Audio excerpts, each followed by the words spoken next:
Nous parlons tout le temps de l'expansion de l'univers, mais qu'est-ce qui alimente cette expansion? C'est quelque chose qu'on appelle l'énergie noire. Alors, d'où vient l'énergie noire? En mécanique quantique, le vide n'est pas vraiment vide. Selon le principe d'incertitude de la mécanique quantique, des particules virtuelles apparaissent et disparaissent constamment, et cela s'appelle les fluctuations quantiques. Imaginez maintenant que cela se produise à l'échelle de tout l'univers. À mesure que l'espace s'étend, plus de vide apparaît et plus d'espace signifie plus de fluctuations quantiques, ce qui veut dire plus d'énergie du vide, aussi appelée énergie noire.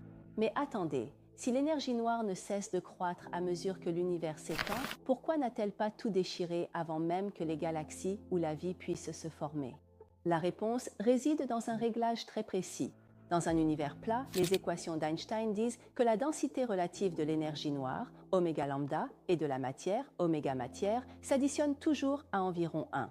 À mesure que l'univers s'étend, oméga lambda augmente et oméga matière diminue, mais toujours dans cet équilibre délicat.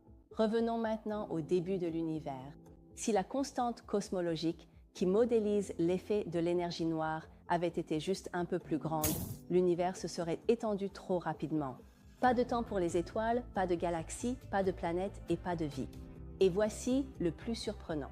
La physique quantique prédit que l'énergie du vide devrait être 10 puissance 120 fois plus grande que ce que nous observons.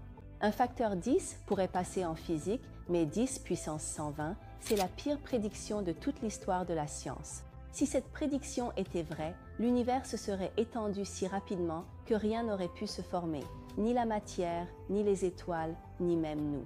Alors, comment avons-nous obtenu la valeur parfaite, juste assez petite pour permettre la formation des galaxies et de la vie, et pas trop élevée au point de tout faire exploser? C'est là que l'idée d'un réglage fin entre en jeu. C'est comme gagner le gros lot cosmique. Les chances sont astronomiquement faibles. Alors, la grande question demeure, l'univers a-t-il été conçu avec une intention ou ne sommes-nous qu'un heureux accident? Pour en savoir plus, consultez le livre Atheism Delusion d'Ahmed El Hassan.